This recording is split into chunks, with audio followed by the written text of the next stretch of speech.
I would say I'm just a pragmatic right winger. Hence, Um, yeah. You can continue this conversation without me. I'm about to be busy for a moment. sure, sure. Um, so do we want to start off with do we want to define globalism again just for everybody so we get definitions straight? Sure. Go for it. It, I can go ahead and do that if you're fine with it. Yeah, sure. Okay, so for purposes of this discussion, globalism refers to not only, as we've just been saying in the discussion, not only the economic unification of the world, but a society with where a cultural unification, open borders with all states, such to a point where the logical implication of it would be first a world bank and world currency, and a world government. Or even just to some extent, even if you don't necessarily have those things, a point where a global entity has power over more local regional units. Mm-hmm. Everything that once differentiated between states becomes either non-existent or irrelevant. And so, Xexizy, you were just talking about it from how it'd be kind of interesting from a Marxist standpoint, because you're talking about, would you be able to replace a world government more easily, you'd think, or would it be easier to try to do it on a national level for you? Well, it doesn't really come down to the governments. What communists are concerned about are the means of production, and whether we're globalized or not, the means of production are always going to stay more or less where they are. So it's more about seizing the actual factories and places we produce things, and then in terms of, so basically, when I talk about constructing new state apparatus of the proletariat in order to oppress the bourgeoisie, this would most likely be done on very local levels. So basically, I'd imagine, say you have a sub-region of this globalist empire. This sub-region would fight whatever state apparatus, that being the police force, for example, that exists in that area, fight them off, and then construct their own people's militia in order to defend their new established society. So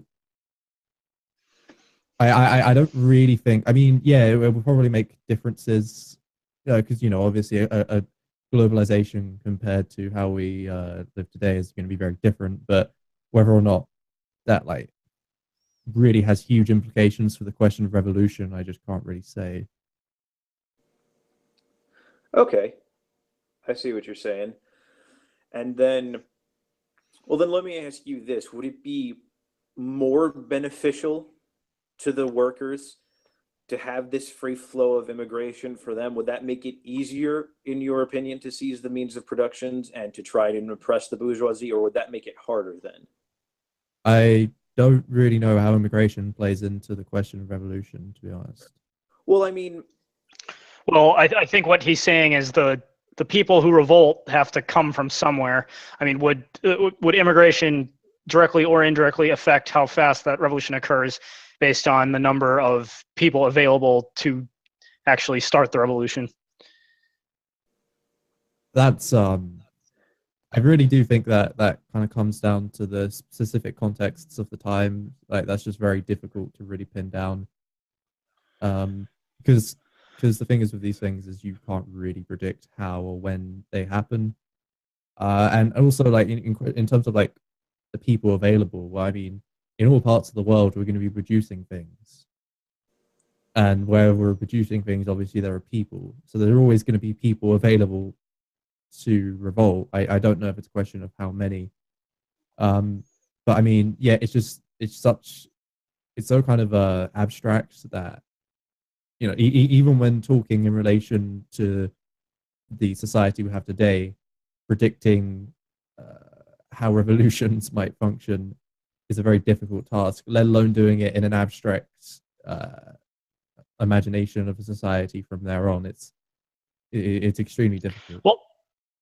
Well, I certainly agree with that. I guess, would you say it was, I mean, this is probably an oversimplification of Marx's view, but I mean, it was my understanding that Marx's view was that once the revolution would take place, once the poor, not to say that he ever defined specifically what, like, once this line is crossed, then it will happen, but he more or less believed that the revolution was inevitable once the poor reached a certain point where they were so oppressed they couldn't take it anymore, and that would I don't want to say he necessarily said inevitable, but many people do characterize his view that way, as to say that the revolution was inevitable once the poor felt they were oppressed to the point that that enough was enough. He definitely said that revolution was inevitable. I don't know if he hinged it all on like the oppression of the poor as such, but I think because there is a lot of misunderstanding to do with that, and there are lots of different explanations that can come into play as to why he thinks communism is inevitable. It's not all to do just with the concept of revolution, but because he said, he talked about how there would be an increase in disparities between the rich and poor, but he didn't necessarily say that the poor would become more oppressed over time, right? Right. And in that sense, in the gap between rich and poor, he is, I'd say, very vindicated. But obviously, that still doesn't mean that the working class today, what we consider the working class, still don't have higher standards of living than they do, say, 100 years ago. It's just in comparison to the property owners, that gap between them is still infinitely larger, even though they still have a higher standard of living. And that's what Marx talks about, because he talks about social standing rather than kind of like objective standards that they have. Okay, and so I guess let me frame it in this way as well. Do you think, because the only current semi-globalist organization I could somewhat think of off the top of my head would be, say, the EU, and I say semi only because they're not pertaining to the whole globe necessarily, but there's an element. Might I interject? George Soros Open Borders Foundation. Yeah, that kind of thing. Would you say I mean, I don't want to bring George Soros into it because that's a whole nother mix, but would you say that you're supportive of what's happening in the EU currently, like with their lax kind of standards on immigration and that sort of deal? Immigration is a question that I haven't really devoted a huge amount of thought to, but in general, I definitely think that immigration as a concept is often kind of pinned by the media to divert from other bigger problems. But at the same time, to say that immigration doesn't cause any problems at all for the working class is false, obviously. Statistics show that, like, aggregate, immigrants do help the economy. However, on a local level, immigrants can hurt workers economically in the short term. The only problem is, well, basically just a supply and demand. Bigger increases in demand, wages go down. Sorry, bigger increases in supply, rather. Yeah, wages go down. Right. So while a worker who may be out of a job or has lower wages because of that, you can turn around to them and say, well, in the long term, this is good for the whole economy. I mean, they don't really care about that. So obviously, I think things should be done to do with to counteract that, to compensate these workers who are losing wages or losing jobs because of immigration. But to necessarily say that we should stop immigration because of that, well, that actually would hurt our economy aggregate in the long term. So I mean, Sean and Jen has a nice video going over this. I think it's in response to Black Vision Speaks on one of his videos on immigration, but I might be incorrect there. But he has a nice video going through all the statistics and all of that to show you what I'm talking about. But to be honest, like, yeah, immigration, it's just not it doesn't tend to be at the forefront of my mind, so it's not really something I've really fleshed out a huge amount. Fair enough. I guess the other aspect of the whole globalism debate would be distinctions and culture and negative effects of trying to ignore that in order to integrate everyone into a semi one world system, or just like that whole kind of mess. It's hard to say, but I'll ask both of you, like, what would you say are there any negative consequences in your mind to mixing I'm not like mixing cultures or having various different cultural groups kind of forced together, because that's kind of how governments are doing it nowadays. They're not exactly making an attempt to ease people into this. It's kind of shock therapy in a sense. And so do you see that having any long-term negative ramifications? Well, I'll jump in. I would say yes, absolutely.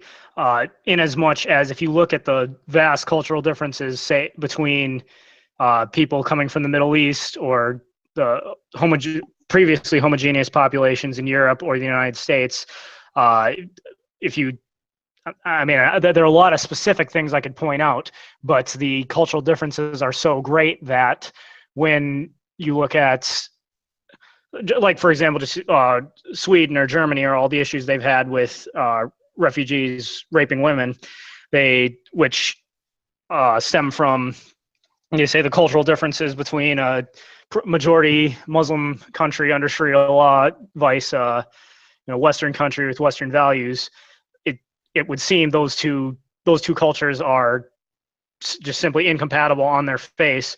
Either one side or the other has to come to an understanding of some sort, or they have to remain separate. But you can't have the two different cultures trying to operate as they did in the same context. Just isn't going to work. That would be my opinion.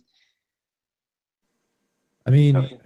this topic is always weird to me because, so what do you propose, like, so what's being done now specifically to do with multiculturalism you don't like, and what would you propose to fix that? That's what I've always kind of wondered on these things. I would say that the negative effects of multiculturalism are that when you have two groups from such different cultural traditions with different value systems and different perspectives on morality. I mean, whether or not you regard morality as objective is kind of not the point. The point is that people have subjective interpretations of it. And when those different subjective interpretations don't necessarily mesh, it becomes a kind of state where, it's artificially inflated, it's artificially produced conflict. Whereas if each of these cultural groups had stayed in their regions of, where they previously resided, then this cultural conflict wouldn't necessarily be a thing. But because things like mass migration are currently occurring across the world, you're seeing more of these conflicts.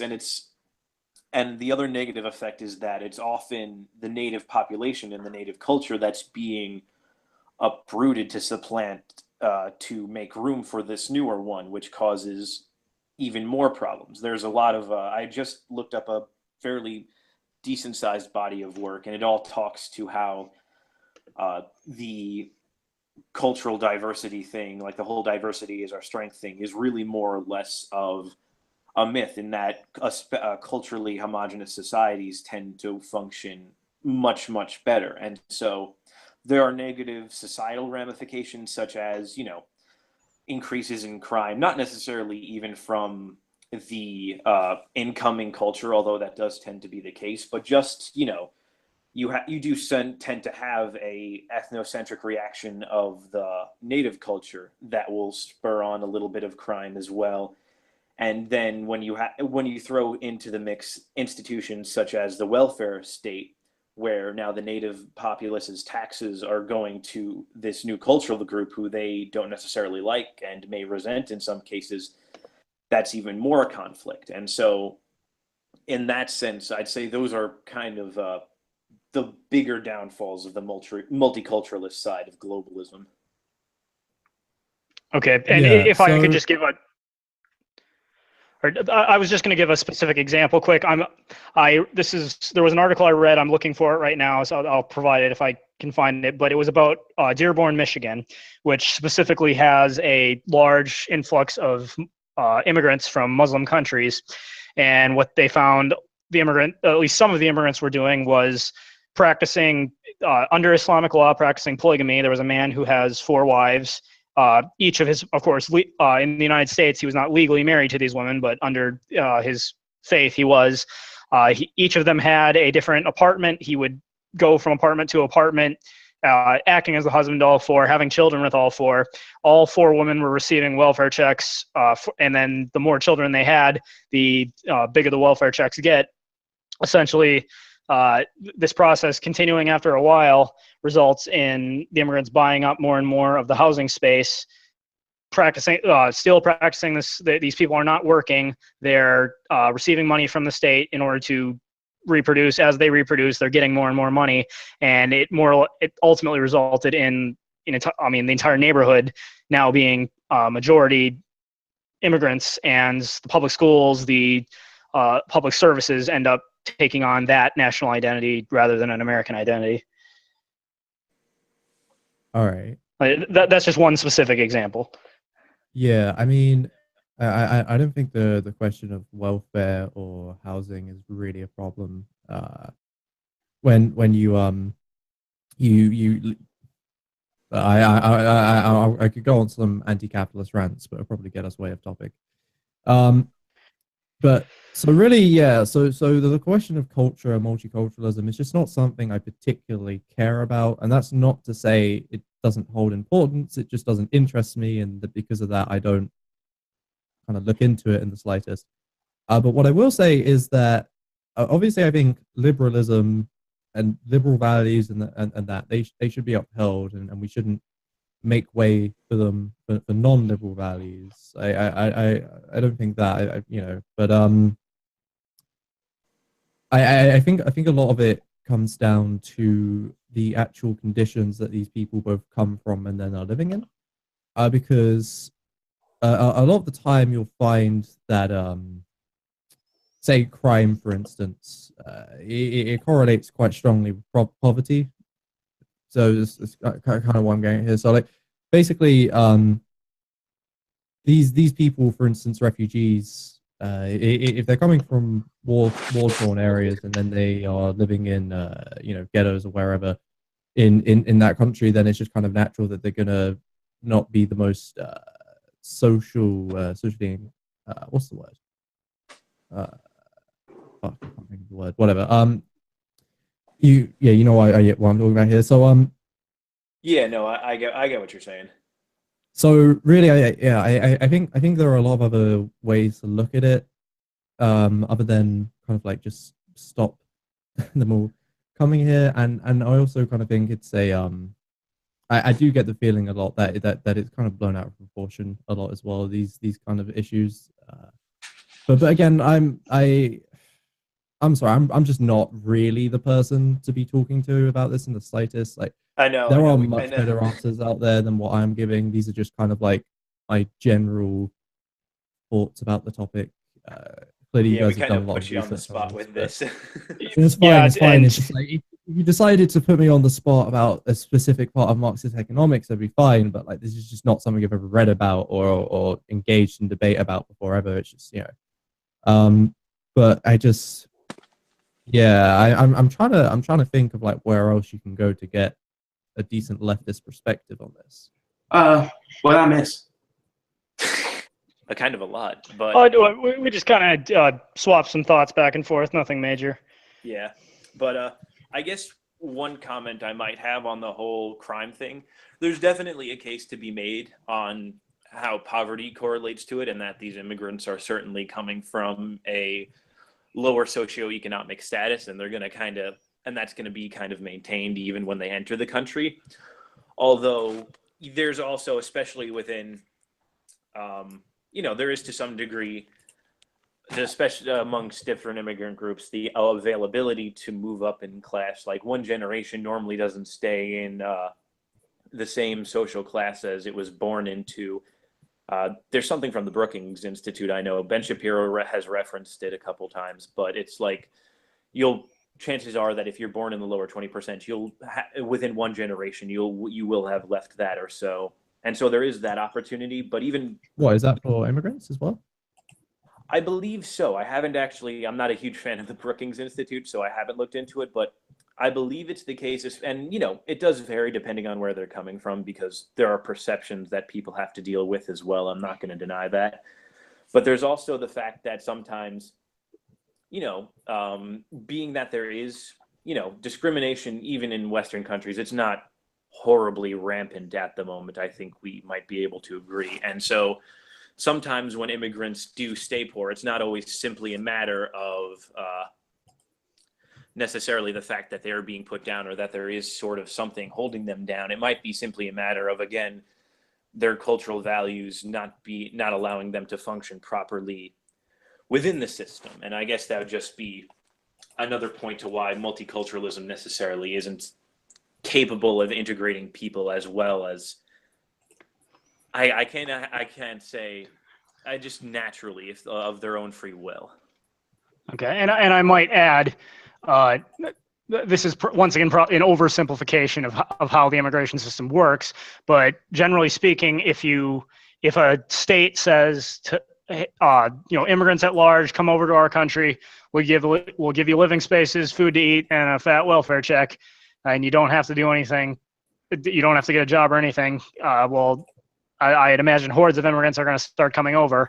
But if they come in under the assumption they're going to live, they're going to eat, they're going to get paid, and they don't have to work for it, well, I don't imagine they're ever going to feel compelled to start working so long as that money keeps flowing. There's definitely patriotism with that. To what degree do you often talk about, for instance, corporate tax evasion?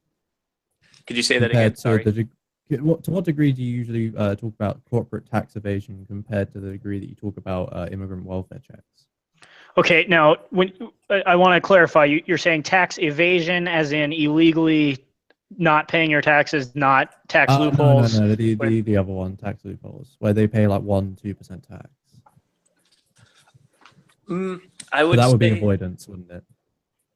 Yeah, well, tax evasion is illegal. If someone commits tax evasion, they will be arrested. Yeah. Okay. It's probably, I would say that I think taxation is stupid. I think even it's more of a matter. I mean, corporations are in a weird situation because I think we can agree corporations are a completely state brought about institute. Like if you want to just talk about general big business, that's one thing, but corporations in specific are legally created institutes by the government that receives special economic status, and so they kind of they're receiving an unfair advantage no matter what angle you're looking at. If we're just talking about general big businesses, though, kind of what's up? Here you. Oh, nothing much. We're just joining the stream. Hey, how you doing? How you doing, comrade? Yeah. Okay. What's the current topic, just so I can get caught up? Hey, Stephen Hayek. Taxes. We're just we're. Oh, that's my shit, dude. That is my shit. Okay, cool. All right. I'll just. Oh yeah, no. Basically, I mean, my point is that so someone was talking about how big welfare checks go to immigrants and stuff, and my general kind of view on that is if you're concerned about where kind of government money is going to and coming from, then really your first point of interest should definitely be corporation tax, because that's the majority of profits being made in the country not being taxed on, which is obviously where the majority of money is going to come from. The thing is, the thing about the corporate tax, they redistribute the taxes. Right, hold on for a second, Monsignor. Hang on, can we have one person at a time, please? All right. Okay. Well, first of all, whenever it comes to income tax, I mean corporate tax, keep in mind that whenever you tax certain corporations higher because of their larger revenue and income, it's actually creating a barrier to de-incentivize other businesses from growing. So that's the first thing.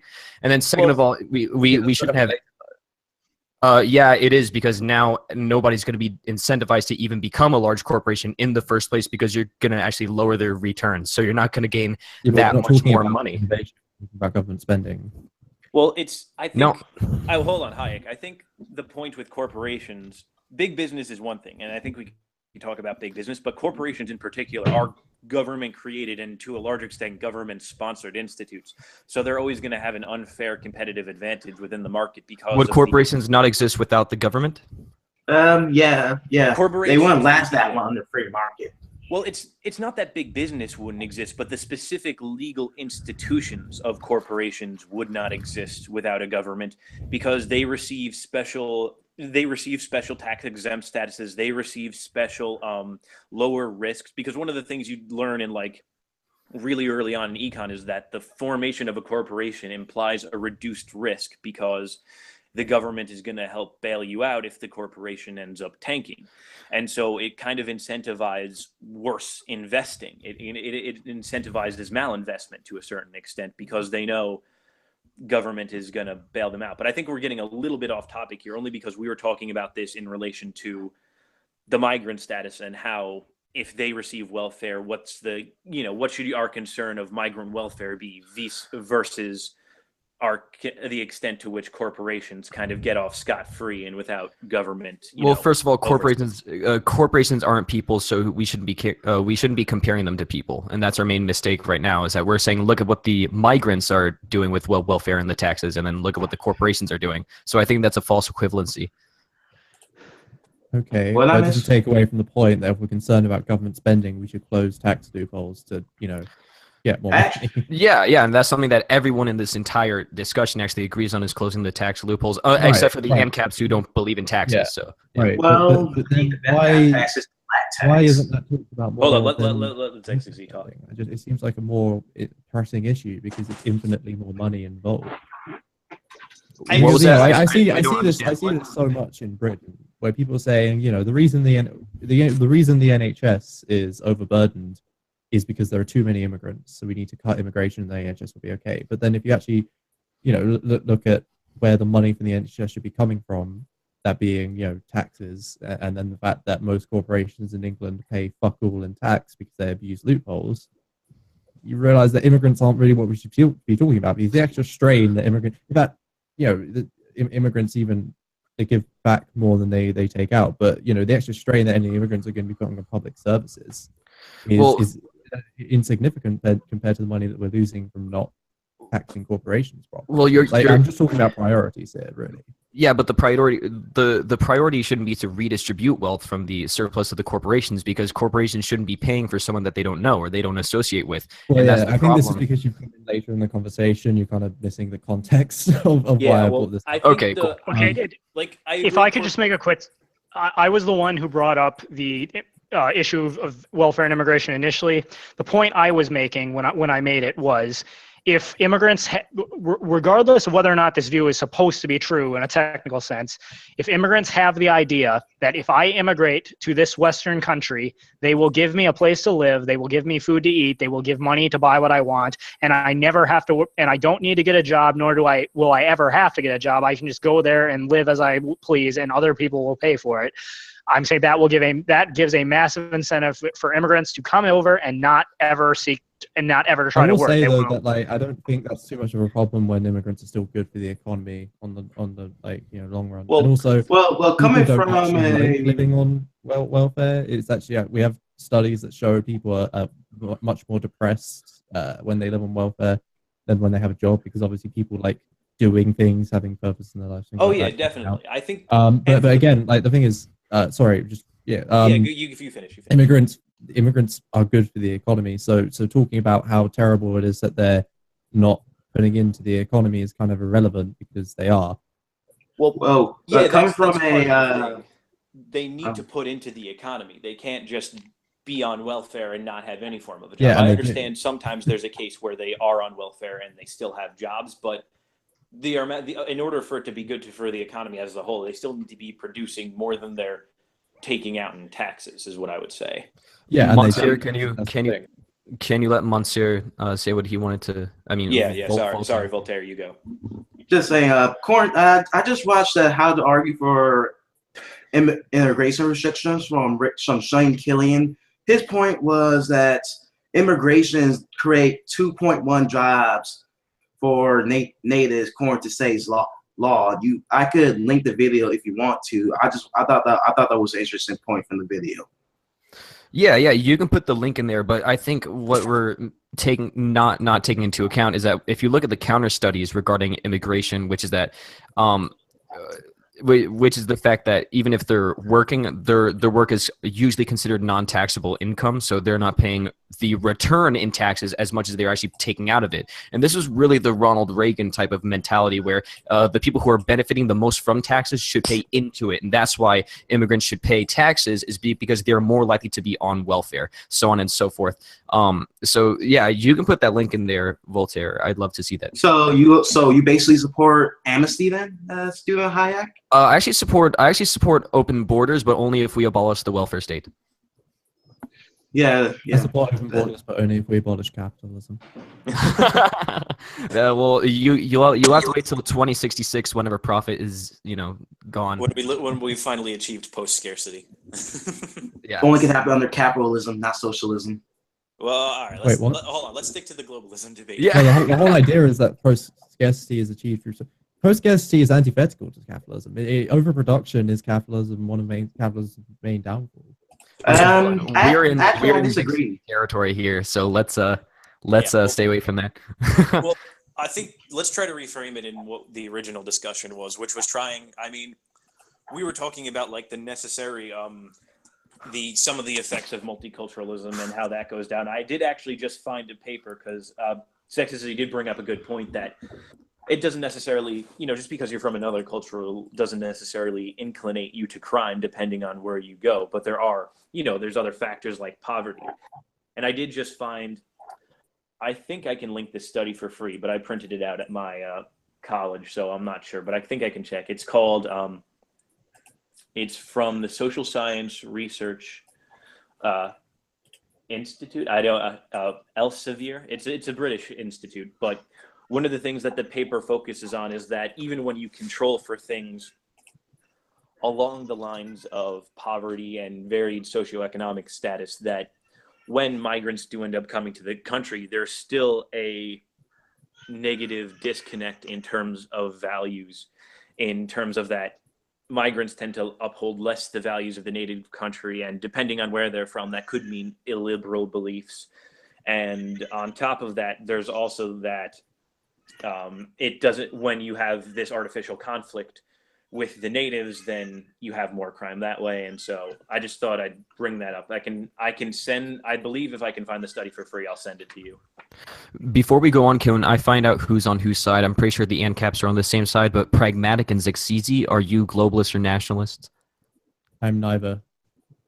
That I come to me as a false one. Oh, okay. I guess I mean I would say nationalist for sure, but I'm trying to, seeing as we're at a lack for globalists at the moment, Well, you're not really going to find someone who's like. Well, I mean, I would. Supporter, but then they wouldn't even call themselves a globalist to begin with. Like the word globalist is a buzzword, just So I might be considered a globalist by some of your definitions, but that's, again, I don't consider myself one because just it's a buzzword. So. Well. I think it also comes down to the difference between simply economic globalization and then actual proper globalism, like the Alex Jones nightmare type of deal. Alex Jones. Free brackets, globalism, free brackets. Why, actually, in your video, why you said the globalists in your videos? What do you mean? Just that you do that as a joke. Oh, well, because globalist is often a buzzword or like a replacement word for Jews for a lot of people. It's just funny. It was the Jews. I mean, yeah. I think there's definitely a certain case to be made for not the Jewish question, just that George Soros in particular. I think, being that we have nothing else to talk about, we might as well talk about George Soros. He's and David Rockefeller. And David Rockefeller, sure. I don't. Although is David Are the Rockefellers even Jewish though? No, they're American, pure American as you can get. Well, American is not an ethnicity. Well, you're like that's kind of the point. I don't. Okay, I don't believe the Rockefellers are Jewish. No, I'm gonna quick look that up, but I don't believe they are. I mean, there was a theory going around that Hayek was Jewish, and that found out not to be true. So was he a Catholic? I don't know, but let's stay on the point. Globalist is, especially if you see the word globalist in 3 parentheses, that's an anti-Semitic way of singling out the Jews. But I'm not sure if everyone who uses the word globalist non-ironically means it that way, and that might even be like a minority of people, but it's definitely a thing. So According to what I'm finding, Rockefeller was part of the Northern Baptist Church, so I'm guessing he wasn't Jewish. Yeah, that'd be kind of weird if he were a part of a church and Jewish. Well, what is do communists have any specific quarrels with like George Soros in particular, or what is the general... Well, in that he's a capitalist. Okay. Well, I guess to the free market advocates and libertarians, they view George Soros as a dangerous corporatist with too many connections. But yeah, but he like owns means of production. I mean, so he's a capitalist. Okay. He's not a I mean, capitalist. I don't care if he's Jewish. He's going up against the wall in I feel like actually, why do Marxists don't like this distinction between capitalism and corporatism, as many libertarians point this out? Communists, the actual issues we take are the same, regardless if it's capitalism or corporatism or whatever it is. You know, we attack the very core of commodity production itself, which very much takes place under corporatism and capitalism. So it can be a completely free market, but Marxist capital is going to be perfectly valid in either this instance. In fact, Marxist Capital, Volume 1 at least, was written assuming an optimal market, optimal free market. Voltaire, because like the only difference to a communist between corporatism and capitalism is that one is larger, but they're both involved in the act of exploitation and theft from the wage laborer. So that's what I mean. Yeah. Why? I noticed this between Marxists, especially Marxists. Why you often tend to have a very historical, deterministic view on history, saying capitalism will fall due to the falling rate of profit and due to a variety of factors. But given let's not get into this. This is kind of off the topic of globalism a bit. Well, Voltaire, have you been able to... globalism does have a root in Trotskyism. What? I'm sorry? Do you mean fucking hell? Do you mean internationalism, and by that, like permanent revolution?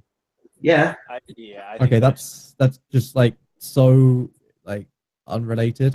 You couldn't be further from the original. Have you, Voltaire? Have you been switching the words internationalism and globalism? Not really. I tend to distinguish internationalism with globalism. Okay, so would you consider yourself an internationalist as far as foreign policy goes, but not a globalist, more of a nationalist as far as things like, immigration and trade go, I'm more of a nationalist when it comes to foreign policy. I do believe in open borders, but like you said, I want the welfare state to be gone so it can be like a viable thing. I do think that there is, obviously Trotskyist internationalism is separate from what we would consider globalism, but you could make the case that the US is using kind of their own internationalism that is kind of serving at the same time the interests of globalists, because with constant intervention happening, there's constant displacement of peoples and constant migration. So you could say that some internationalists who try to, subvert the outside forces for their own needs are at the same time playing into the hands of globalists. Would you say that's not an unfair assertion, Xexizy? I mean, I guess on the face of it, I can't think of anything particularly. They're the capitalists really exploit people for profit. Yeah, you can't deny exploitation does happen.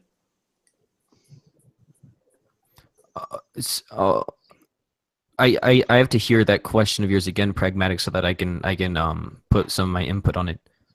Oh, okay. I was talking about how unwittingly, it doesn't have to be Trotsky internationalism, but internationalism in the type of like neoconish form where it's like George Bush occupying like 2/3 of the Middle East, or Obama continuing it, or just all this foreign intervention does somewhat even if unwittingly serve globalist needs, because it's displacing people thus, forcing sort of a mass migration and some sort of artificial cultural exchange that wouldn't have happened otherwise, and kind of forcing multiculturalism into the center stage. So I think, well, what are the globalist needs? Because the fact is, I support conceptually many of the neocon ideas. I didn't support individually the policy of going into the Iraq War.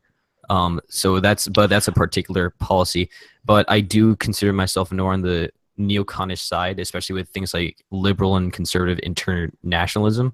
So, but that's only because of my belief in American exceptionalism as well that perpetuates those policies. But again, what is globalism like? Like, what are the globalist needs? Is that like a group of chairmen up in the top tower, 1,000,000 feet high, who are like, snarling and just waiting? Like, what are they?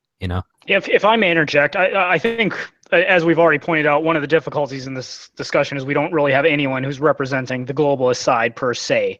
But it always seems to me that the what really defines globalism would be a one world banking system with a one world currency, and that you might argue necessarily would require some form of one world government.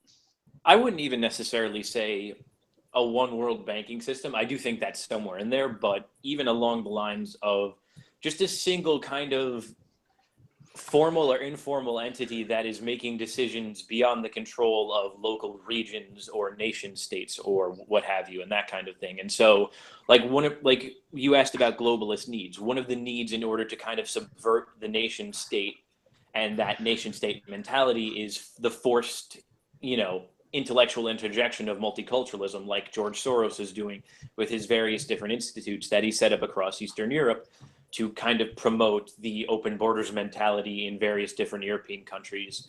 I know he's come into conflict with Orban in Hungary a whole bunch of times over that sort of thing. Okay. Why So the hell do globalists want to subvert our fucking national values or whatever though?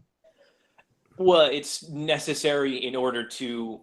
You can't have nation states and globalism simultaneously. So in order to subvert the values that in order to subvert the nation state itself, it starts with subverting the values that it was built on and, kind of destroying patriotism in a sense, ethnic pride or cultural pride, and, destroying, any pride you might have in your heritage. And so that's where the destruction of the nation states kind of really starts. But those things are actually ridiculously useful for the ruling class though. For the ruling Yeah, class exactly. in a national kind of frame. But if you're talking about a ruling class that's trying to integrate a global ruling system, then it wouldn't necessarily work for them. Why would they want to? Hey, yeah, but if this is something purely economic, then surely people's sense of culture doesn't really matter, because we can have a world bank and a world currency, and everyone can still, jerk off to their fucking ancestry if that's what they want.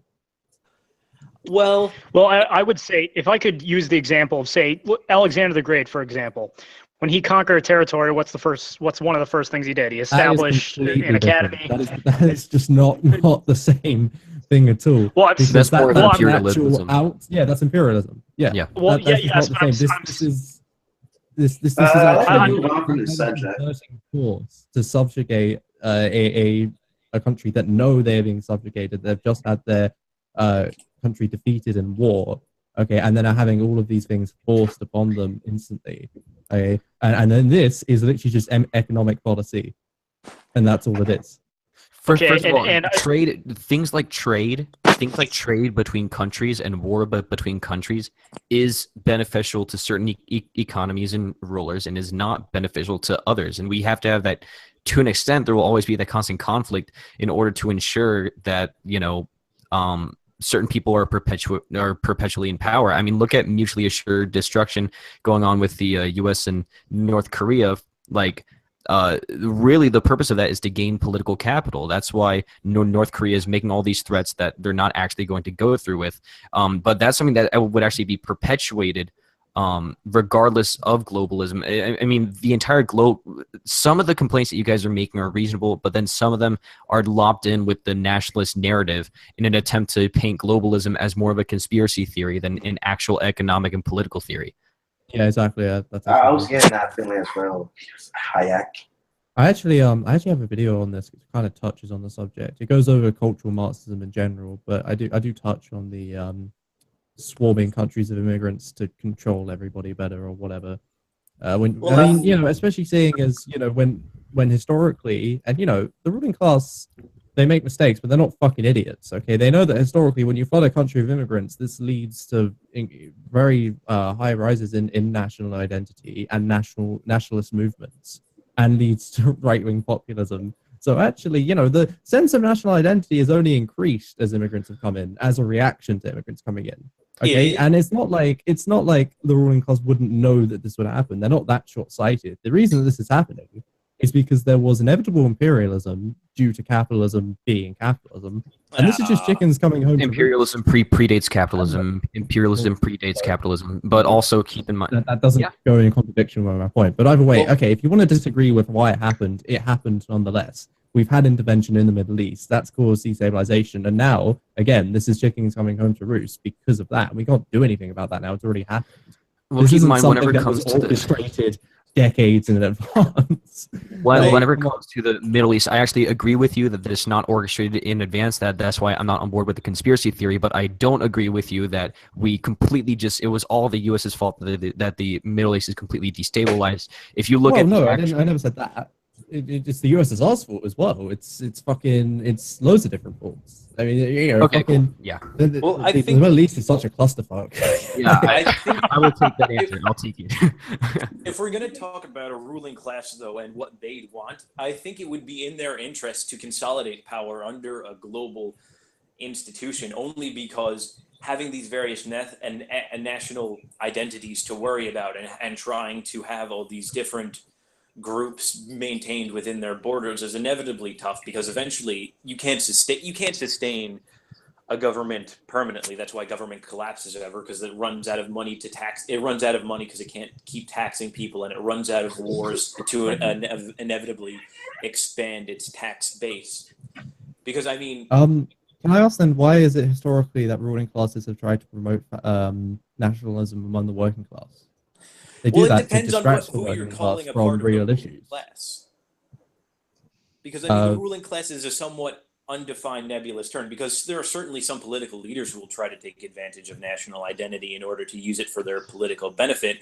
But at the same no, time, not even political benefit. Yeah, I'm talking about when you have, for instance, what do you think is better for those who own property? Having a working class that is focused only on class struggle, that being the entire workers versus the entire property owners, or having a working class that is divided along nationality, that being countries against countries regardless of class.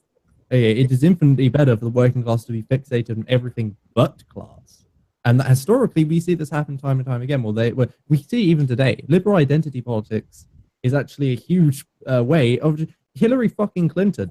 She goes, "We're breaking up the banks to end racism," and then there's the resounding no, no. You know, so this shit happens both on the liberals and the conservatives. Okay, the ruling class do not want the workers actually focused on class interests, and they will bring any identity, whether it's progressive or reactionary or conservative, into this to distract them from it. And this has happened in history time and time again. Well, Well, So to Hayek say has suddenly an that they want entire to get chapter on rid this. of all of these identities, completely one goes against all previous behavior and all previous understanding of why they do what they do. well, Well, identity, yeah, you first. identity and economic class aren't necessarily separate, and I'd say in most cases they aren't. Well, they are. Well, a part Because of your a part class, of let's define class real quick. For a Marxist, a class is simply your power of the means of production, whether you own that property or you are selling your labor power to work on that property. Yeah, well, I think, all right, well, we have our first major kind of disagreement there, because I think I think everybody else besides you on this chat would agree that that's a far oversimplified version of chat. Not to mention The that goal of an employee is to own capital. Plain and I- simple. Just plain and I mean, and simple. Yeah.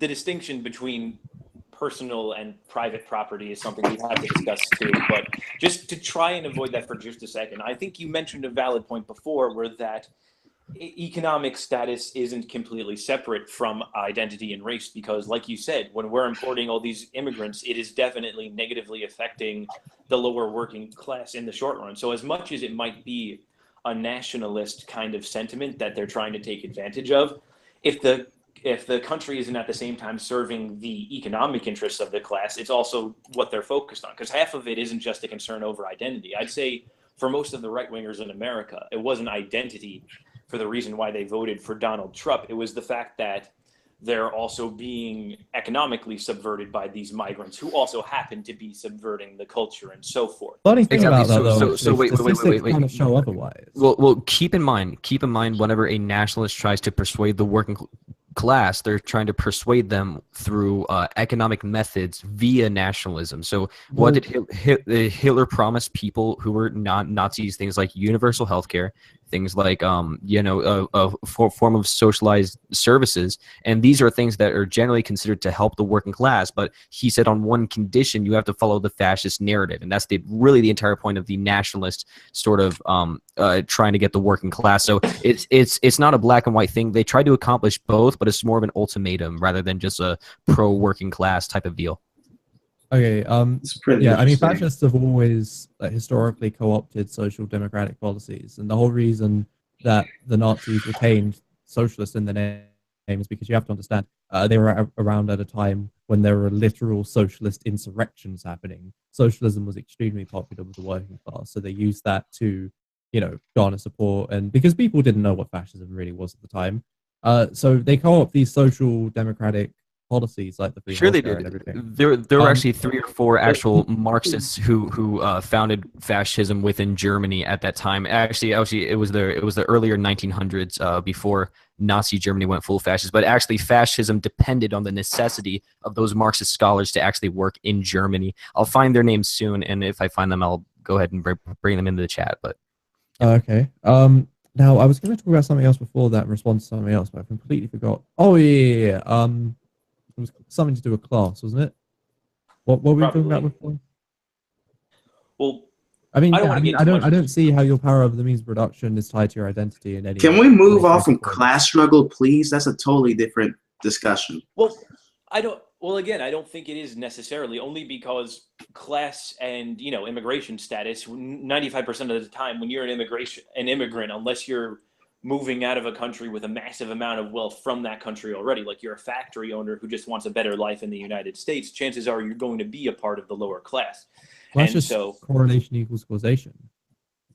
it's not necessarily correlation equals causation. It's just that when you have these, I'm trying to think back to my original point now. When you have a subverted lower class and a subverted working class, and you're playing to their national economic interests, it's more or less of a thing where, you can use that for however long, but at the end of the day,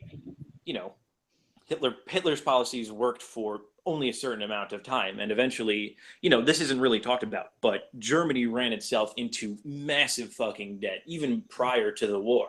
And that's why and that's part of the reason why Hitler needed Lebensraum, because he needed he needed Ukraine. He needed the breadbasket of Eastern Europe, and he was hoping to get to the Caucasus for their massive oil reserves.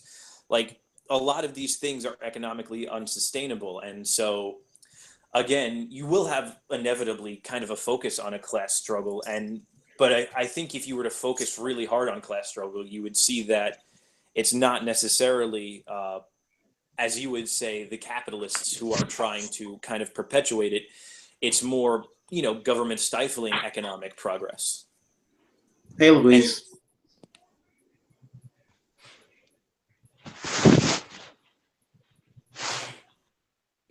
And I think that I don't maybe, think I really understood what you said there.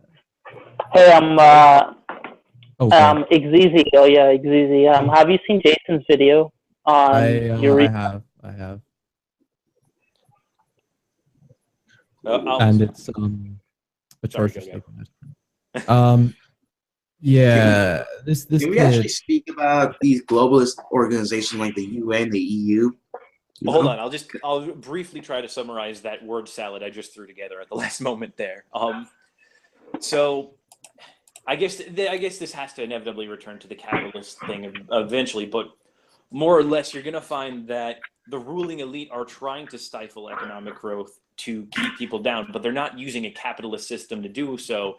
They're using the government to keep capitalism from, fully breaking free. Because again, I get this is just what capitalism v socialism would be.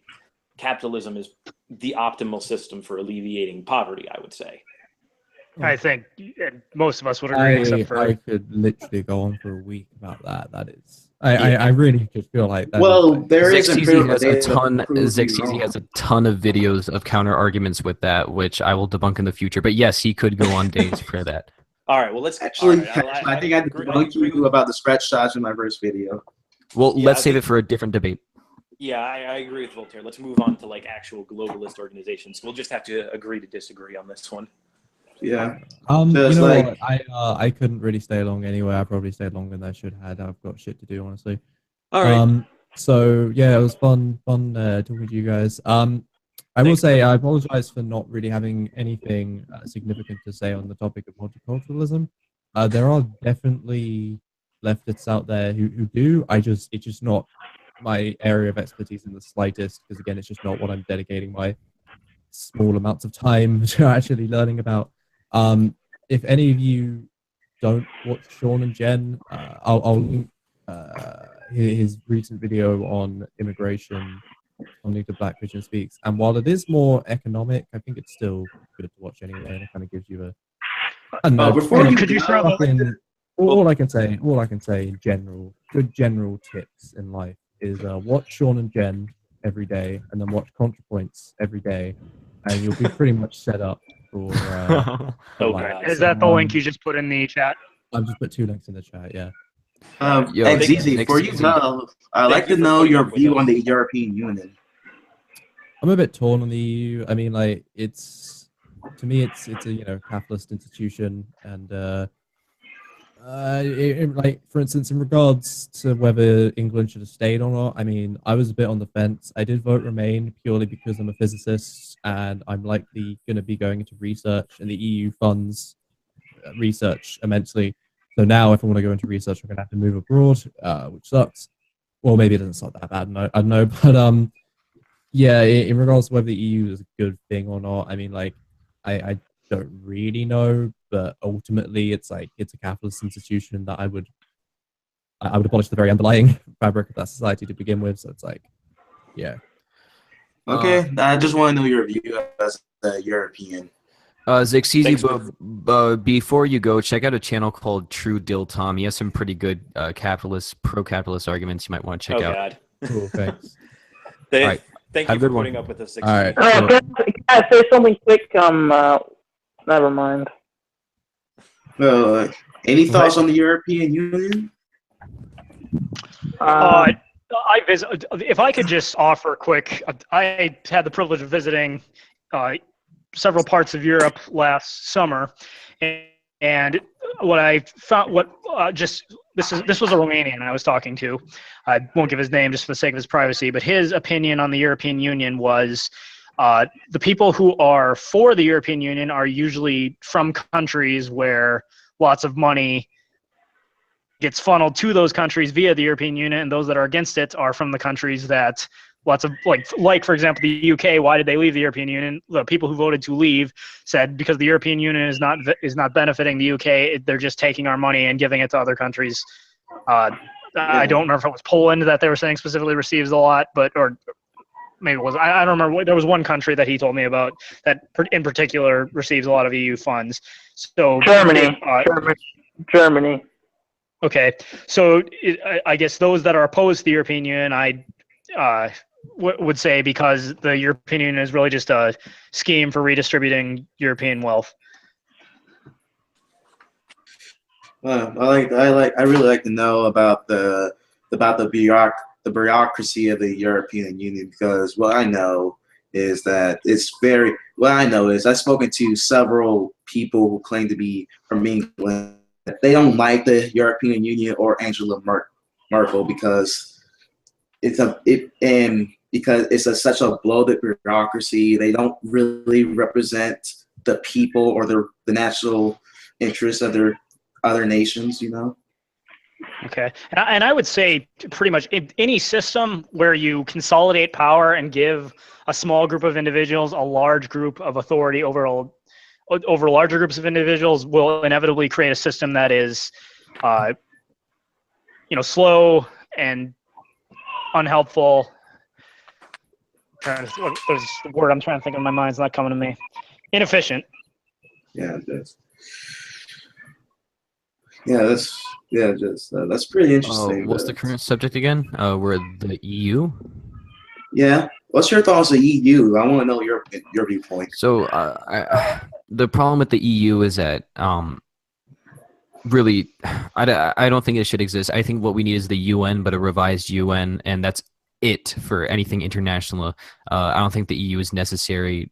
And really the only reason why Britain faced financial hardships from leaving the EU was because the EU was there in the first place. I hate whenever people use that argument. Oh, well, the pound went down in value. Well, it turns out that the pound wouldn't have to go down in value if Britain was never part of the EU in the first place, or if any country was never part of the EU in the first place.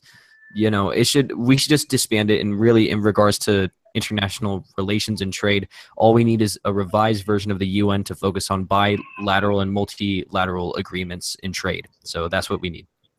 Yeah, that's a pretty good solution, my friend. My personal view on the EU is it's a very bloated bureaucracy. It has too much authority and power over sovereign nations, that they can impose their rules against the people. All that. Just a very layman view of it. Can I state something, because I haven't got a chance to speak my views? Yeah, Go ahead. Like, the idea of the European Union was formed in good intentions. When I'm talking about good intentions, I'm talking about the European Economic Community from the 1950s, in which Luxembourg, West Germany, France, and Belgium form a union in which they trade. What horribly wrong was it shifted from a trading alliance into a nation, or a union, in which you don't have to where there's open borders, and that Europe is one single entity.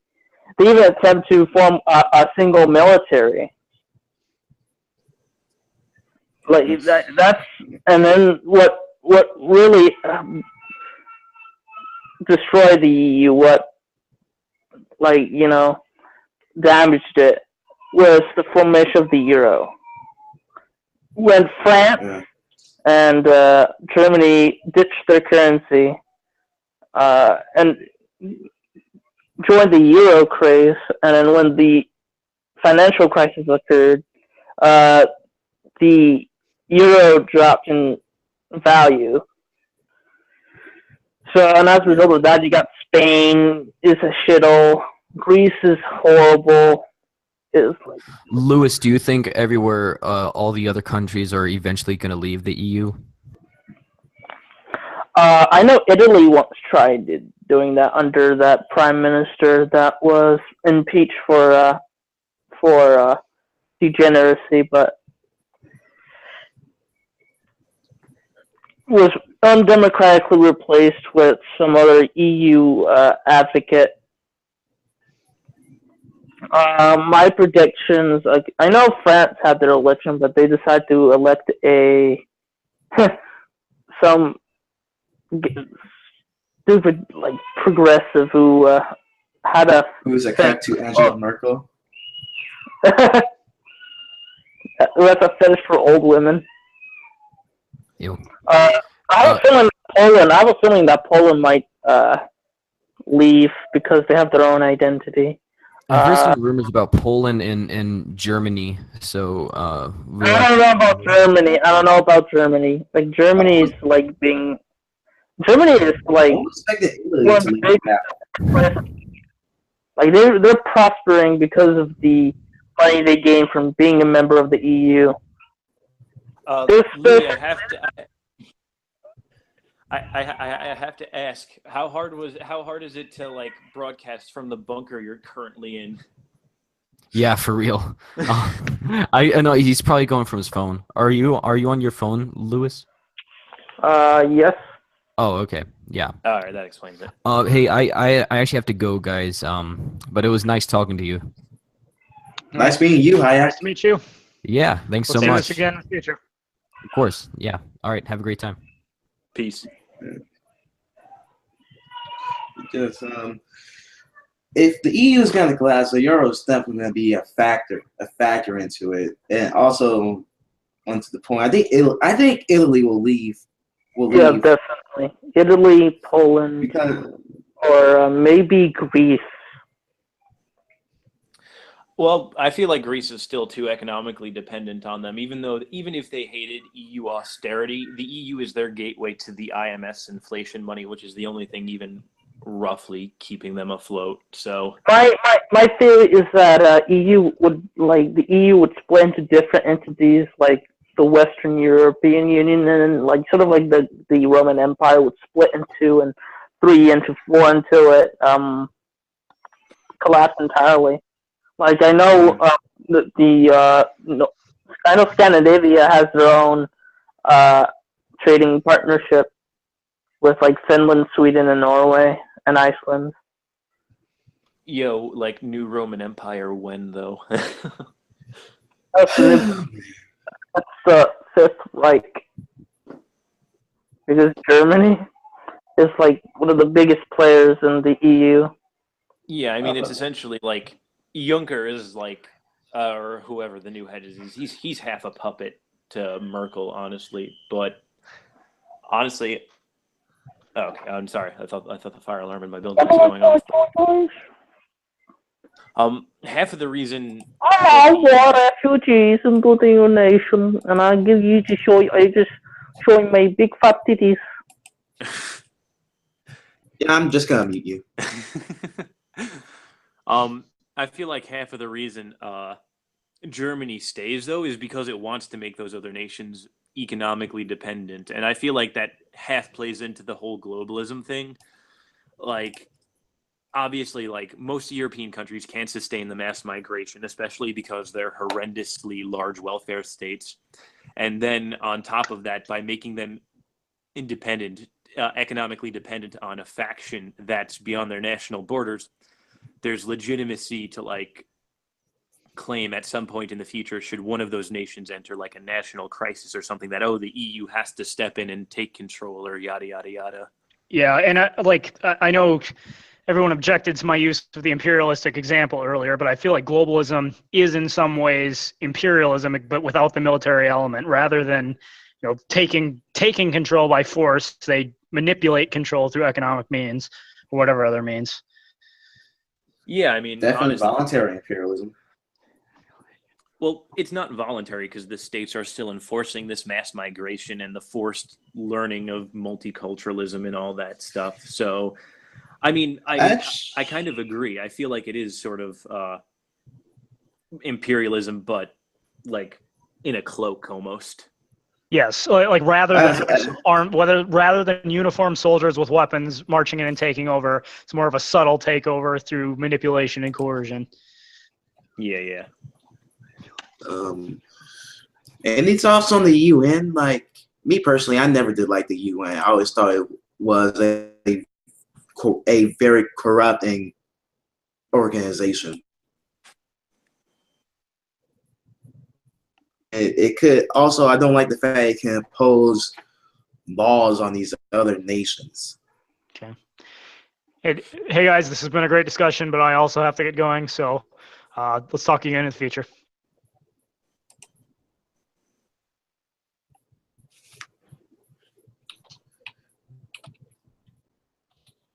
Yeah.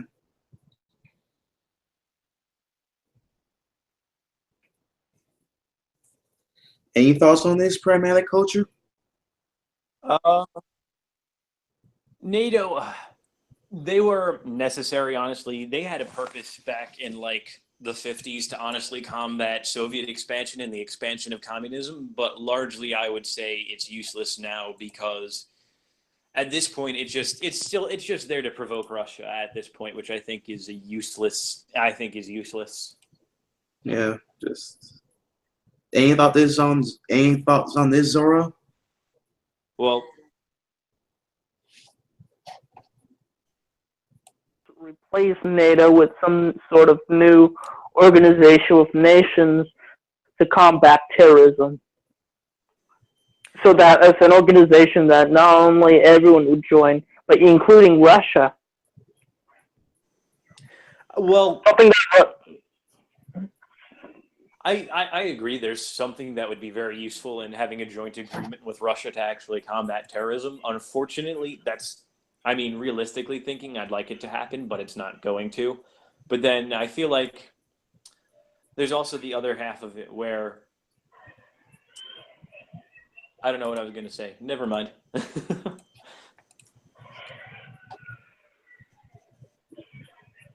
Yeah. All right. Well, I think we've neglected only one minor. I think we've forgotten one major key in the whole globalist conspiracy, though. the new Rockefellers? world order, new world order. No, not even that. We've forgotten about the dreaded Nazbol gang. I Oh, never boy. heard of that. Nazbol gang. Nazbol gang is coming. And Nazbol party. It's not you and me. Nazbol party. what the fuck are you singing, Louis? Some stupid song by Boko Revolutionary. Yes. Let's see. I wish I was there. I wish I had a more active role in the conversation. I was doing some things for my mom. I mean, your mom was clearly occupied by the Nazbol party recruiters. Have you national Bolshevism is just a meme in my opinion. Matter of fact, the founder of National Bolshevism, Alexander Dugin, actually ditched the ideology. If you didn't know, like the political group went too the political ideology went too crazy. Well, or political party. I feel like it was a meme. I can't the first time I ever heard about National Bolshevism was fucking that cancerous hellhole of an app, iFunny. And it's kind of like a meme in the same vein of like automated luxury communism. You don't like how funny that much. It's an ideology that both like neo-Nazis and commies or tankies really don't really get, because it triggers the Stalin apologists like the Nazis and shit, and then they go like have a Vietnam flashback of World War II and the atrocities committed by Germany. They sort of like forgot about the Molotov-Ribbentrop Pact, and it also triggers the Nazis because they view like the Soviets as some sort of Jewish globalist elite. Like, oh my God, they're answering Jewish Bolshevism. The fascists say that capitalism and communism are Jewish ideologies. Yeah. Rothbard, triple parentheses.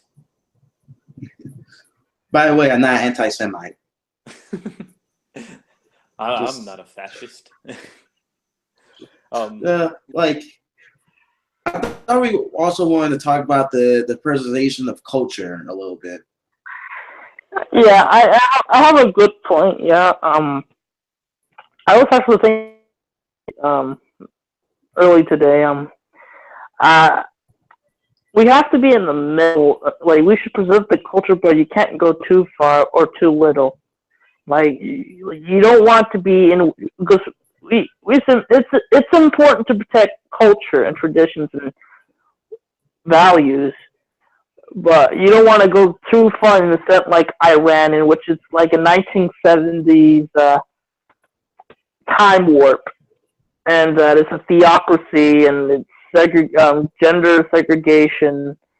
Women are not allowed to drive, but you don't want to go like full blown anti-culture. Then you're gonna go. Then you're just gonna be like China under. I'm just gonna end this stream right now so we can continue talking about this.